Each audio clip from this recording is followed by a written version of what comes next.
Goeiedag, ik ga op bezoek bij Marie Voelkool in Beekbergen. Marie weet ontzettend veel over geneeskrachtige kruiden en ik heb aan haar gevraagd of zij jullie iets wil vertellen over haar favoriete plant en dat is de stinkende gouwe. Stinkend heet deze plant omdat hij niet zo lekker ruikt en gouwe omdat deze plant gouden eigenschappen heeft. En daarnaast, als je er een stengeltje of een blaadje van afhaalt, dan zul je zien dat deze plant goud-oranje melksap heeft. Hier is een plant die mij vanaf mijn vroege jeugd, toen ik kind was, tot nu in mijn 70ste begeleid heeft. En iedere keer komt daar een bijzonder verhaal uit tevoorschijn. Dat wil niet zeggen dat dat elke week is, maar in de loop der jaren heb ik een verzameling aan bijzondere en nuttige effecten van deze plant. Op zich giftig, maar van Paracelsus hebben we geleerd dat er geen gif bestaat, alleen de dosis van de dingen, dat die bepalend is. De stinkende gouwe, in het Latijn Chelidonium.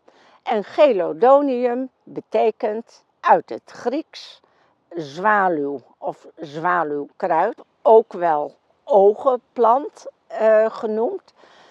Dit verhaal wil dat de zwaluwtjes terugkomen uit het zuiden en daarna de oogjes van de babyzwaluwtjes openen door een beetje van dit blad te druppelen in de oogjes van de jonge zwaluwtjes. Een prachtig verhaal. Al mijn vrijwilligers hebben een afdeling in de tuin waar ze zorg voor dragen. En wat wil het geval? Dat een van de vrijwilligers totaal de ogen rondom ontstoken had. De huid rondom de ogen. En het verhaal krijg je dan van, ja, wat zou ik daaraan kunnen doen? En dan kijk je in de tuin en dan zeg je, heb je gezien welke plant bijna manshoog in jouw tuin staat? Dat is de stinkende gouwe. En de stinkende gouwe is een van de kruiden die helpt bij ontstekingen van de ogen. Wij weten ook uit de Chinese geneeskunde dat op de meridiaan van de ogen en de lever deze met elkaar een verbinding hebben. Deze plant groeit dus vaak in een tuin waar mensen het zwaar op de lever hebben. Ooit kreeg ik een ervaringsverhaal van iemand met allemaal bruine levervlekken in het gezicht, waarvan je kunt zeggen van levervlekken, dat moet iemand zijn die het zwaar op de lever heeft. En daarvoor wordt in de homeopathie, maar ook bij acupunctuur, dit soort leverklachten voorkomen. Als kind gebruikte ik dit oranje melksap om tekeningen te maken op mijn handen en ik vond dat prachtig. Later heb ik geleerd dat je het sap van de stinkende gouwe, dat antiviraal is en dat je dat dus op wratten kunt gebruiken. Want wratten zijn een woekering van weefsel ontstaan door een virale infectie. Ik ga Marie even onderbreken, want helaas is een klein stukje van het filmpje niet goed opgenomen. En Marie en ik wonen heel ver uit elkaar en daarom hebben we besloten dat ik dat stukje aan jullie ga vertellen en Marie gaat straks weer verder. Nou, dat melksap van de stinkende gouwe is een beetje bijtend. En daardoor kan het een ruwe en harde huid zachter maken. Vandaar dat het zo goed werkt bij wratten. Maar ook kun je het gebruiken bij eelt, bij likdorens, bij steenpuisten, watervratjes. En het wordt ook gebruikt op levervlekken. En als je de verse plant niet hebt, dan kun je gebruik maken van de tinctuur of van een crème. Maar dat sap, dat werkt dus een beetje bijtend. En het kan eventueel bij een gevoelige huid, kan het eventueel de huid eromheen aantasten. En daardoor raden ze aan, doe het echt alleen op de plek waar je het nodig hebt en niet eromheen. En wees vooral heel erg voorzichtig bij je ogen. Want als je ooit een druppeltje in je ogen krijgt, dat doet echt verschrikkelijk veel pijn. Ik wilde het toch uittesten en ik heb een druppeltje in mijn ogen gedaan. Maar ik heb echt, ik denk wel 2 uur met een heel pijnlijk oog rondgelopen. En het leek net alsof er allemaal kleine mesjes in zaten. Echt heel bijtend, dus dat is echt niet aan te raden. Maar toch lees je in hele oude kruidenboeken dat het sap wel in het oog werd gedruppeld bij oogklachten en bij slecht zicht. Ja, misschien waren die mensen toen iets harder. Maar Marie die had daar een heel leuk verhaal over gehoord. Zij kende iemand uit Servië en die zei, wij kennen dit gebruik. En zij kende iemand die moest geopereerd worden aan 2 ogen. En dat wilde hij niet. Toen heeft hij elke dag 1 druppeltje in 1 oog gedruppeld. Niet in alle 2, want het was natuurlijk heel erg pijnlijk. En na een tijdje bleek dat zijn oog helemaal genezen was. En pas toen heeft hij ook zijn andere oog behandeld. En die is daar ook helemaal van genezen. Maar wat zal die man een pijn hebben gehad? En dan is het juist jammer dat hij Marie's verhaal niet kende. Want Marie heeft geleerd om een blaadje op je oog te wrijven. Van binnen naar buiten, aan allebei kanten. Want de huid boven je oogleden is heel dun. En door een blaadje eroverheen te wrijven, dan kunnen toch die stoffen opgenomen worden door het oog. Ja, het zal misschien wat minder snel werken, maar dit is totaal niet pijnlijk. Maar pas dan wel op dat je het sap niet boven je ogen smeert. En je hoeft het blad ook niet te kneuzen, want als je dat doet, dan heb je juist kans dat je opgezwollen ogen krijgt. Want ik had het ook even uitgetest en toen ging ik hem wel kneuzen en ik had meteen 2 hele opgezwollen ogen. Marie heeft nog iets leuks te vertellen en dat is gelukkig wel goed opgenomen. Een van de bijzondere verhalen die ik vertellen kan, is toch dat ik afgelopen jaren ontzettend veel cursisten gehad heb. En al die cursistengroepen deed ik het verhaal van de stinkende gouwe voor en wreef daarmee over mijn oogleden. En wat gebeurde er? Iedere morgen van 7 tot 8 zit ik in mijn kamer te lezen en op een gegeven ogenblik ontdekte ik dat ik zat te lezen zonder bril. En tot mijn verbazing dacht ik, krijg nou wat.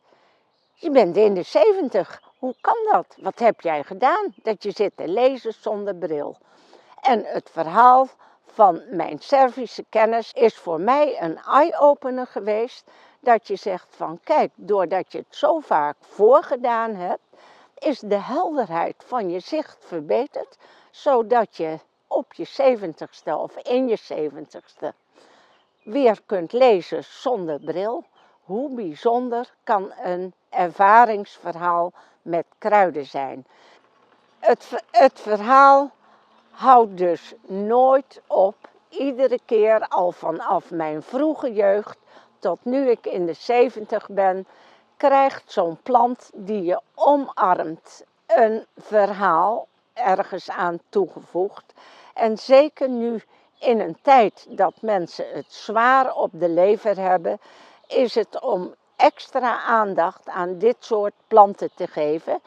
Ik vraag nu mijn cursisten, willen jullie alsjeblieft een plant die je triggert, die je tegenkomt op je levenspad en waarvan je denkt, wat moet ik ermee, wat kan ik ermee, wat betekent het voor mij?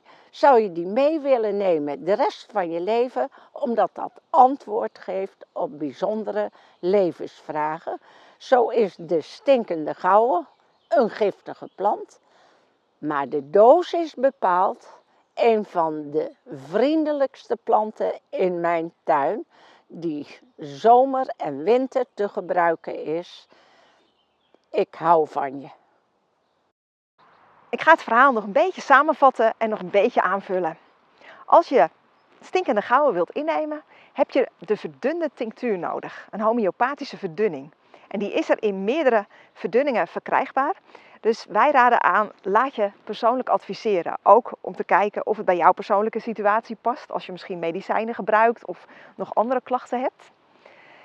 Die verdunde tinctuur die wordt ingenomen bij oogklachten, maar ook bij lever- en galklachten. En denk dan aan geelzucht, een gezwollen lever, galstenen, maar ook bij stress, bij vaatvernauwing, bij een hoge bloeddruk en bij de ziekte van Pfeiffer trouwens ook nog. Wanneer je de stinkende gouwen uitwendig wilt gebruiken, dan mag je wel gebruik maken van de oertinctuur, ja, of van de verse plantensappen, maar je kunt ook gebruik maken van een crème. En ik zal jullie het recept geven van een heel eenvoudige crème. Maar daarvoor heb je stinkende gouwen nodig. Als je hem zelf niet in je tuin hebt, is het best wel even zoeken misschien, want hij is niet bij een tuincentrum te koop. Het is echt een wilde plant. Soms vind je hem wel bij kwekers van wilde planten. En ik zag ook dat ze bij de Hortus zaad verkochten. Anders kun je hem vinden vooral waar mensen wonen. In woonwijken, tussen de tegels, langs heggetjes en dergelijke. Dus misschien moet je gewoon lekker naar buiten gaan en op zoek gaan naar de plant. Je hebt ongeveer een eetlepel van die versnipperde plant nodig. Dat doe je in een bakje en daar doe je 2 eetlepels kokosolie bij. En kokosolie, dat is hard bij kamertemperatuur. En boven de 25 graden dan smelt het. Dus het is net of het een warme of een wat koudere dag is, of je olie of een dikke substantie hebt. Dat doe je even in een vijzel, zodat alle plantencellen van de stinkende gouwen een beetje stuk gaan. Dan zet je het in een glazen potje op een theelichtje en dat laat je minimaal 3 uur staan. Roer het regelmatig even om, zodat de temperatuur gelijkmatig verdeeld wordt. En na die 3 uur, dan zeef je de vloeistof. En zelf doe ik dat vaak door een leeg theezakje. En dan kun je de crème, ja, die is dan nog vloeibaar, die kun je in potjes doen. En als je ze in de koelkast zet, dan worden ze ook wat sneller hard. Ja, als je een klacht hebt, dan probeer het dan in ieder geval minimaal 2 keer per dag te smeren. En probeer het wel 2 weken vol te houden. Maar het is natuurlijk per persoon en per klacht verschillend hoe lang het duurt voordat het aanslaat. Ja, bij hardnekkige klachten raden we altijd aan om ook iets in te nemen, zodat jouw klacht vanaf 2 kanten benaderd wordt. Maar ook dan raden we je aan, laat je dan persoonlijk adviseren wat je dan het beste kan innemen daarnaast.